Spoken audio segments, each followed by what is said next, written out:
but instead just gave a series of misrepresentations about my viewpoints and about what I had argued. I then read the entire book from cover to cover, and when I read the whole book, I found that in several places, the things that seemed to me to be familiar were because I had read them before in articles in the Creation Evolution Journal by someone else, in particular an article called The Incredible Voyage of Noah's Ark by Robert A. Moore. That article was not cited anywhere within Plimer's book. Geoffrey Shallett, who's a mathematics professor at the University of Waterloo in Canada, did his own review of Plimer's book, and in his review he found 2 additional instances of places where Plimer had made use of other materials and nowhere cited them in his book. So the parts that were good were unoriginal, and the parts that were unoriginal weren't very good. I think that book, more than anything, was the linchpin that led me into Creation Ministries. I don't think that would have been the intention of Mr. Plimer, but subsequently how it turned out. He made many allegations about a Creation Ministry here in Australia that I would take upon myself to look up and research to see if these charges and allegations that he was saying were actually true. And I found none of them to be true. Well, I haven't actually read the Breese Committee report itself about its investigation into Ian Plimer's charges, but I have read the conclusions that I've seen online, and I find their conclusions to exactly match with my conclusions based on the research that I did for How Not to Argue with Creationists, which is that the charges that Plimer made about the organization's financial impropriety were without any basis in fact. We rely on other people all the time for our knowledge. We rely on sources that are printed in books, that are published in magazines, and that people say to us face to face. And one of the things that we need to do is to evaluate the reliability of the sources that we rely upon. And I think one of the best ways of doing that is the source that you're relying upon one which regularly corrects its mistakes and admits when it makes mistakes? And I've found in my personal life that the people that I trust the most and the sources I trust the most are those that are willing to admit when they make a mistake and to correct their mistakes. This issue is really very important to me now. I think that talking about creation and Genesis is a vital ministry, and the understanding of Genesis is just foundational to the Christian faith. And in my heart, my real passion is, and my concern is for the young people, for children in the churches, and obviously those who haven't got the benefit of a Christian upbringing, is that a lot of, particularly within our churches, we're losing so many young people because they're not being taught the foundational truths of Genesis, that they get to an age in high school when they're exposed to the general science curriculum, and later at university when it's even more intense, where they're faced with a worldview, with a scientific theory that essentially opposes and undermines their faith that they've been brought up with.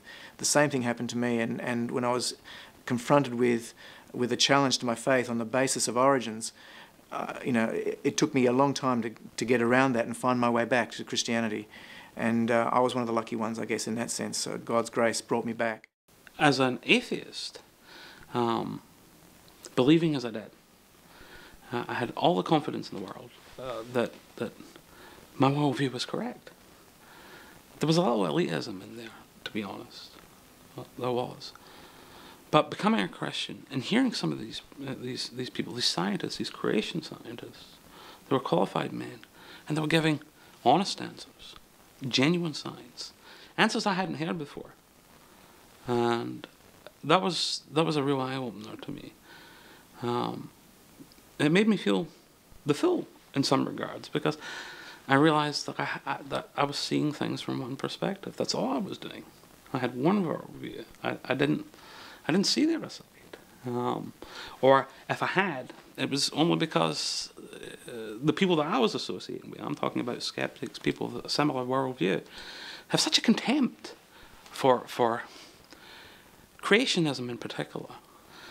I look back now even with astonishment at my ignorance, and but I realize that ultimately, you know, these things are spiritual in their nature. We believe what we believe because of our fallen nature.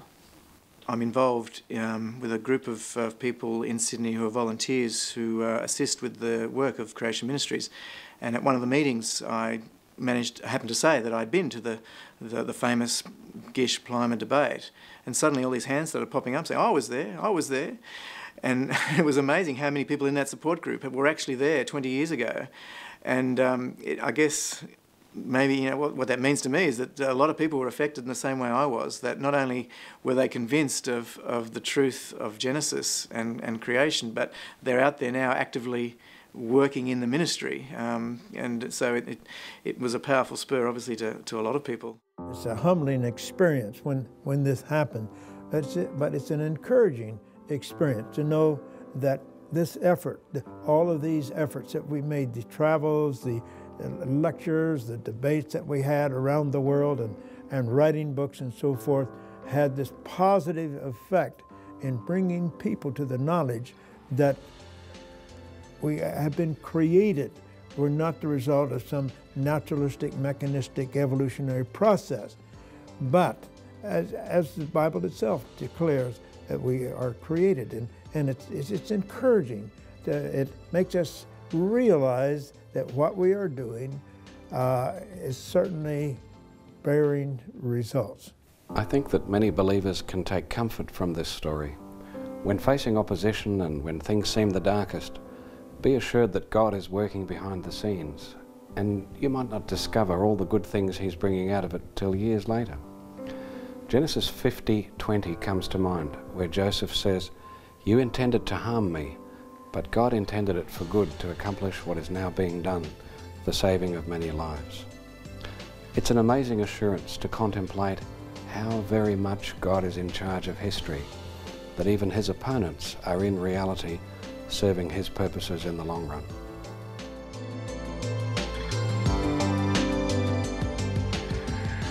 If I saw Dr. Plimer today, I'd walk over to him, I would extend my hand, shake hands with him, and say, Dr. Plimer, I remember that eventful a debate that we had many years ago. It was quite interesting occasion, wasn't it?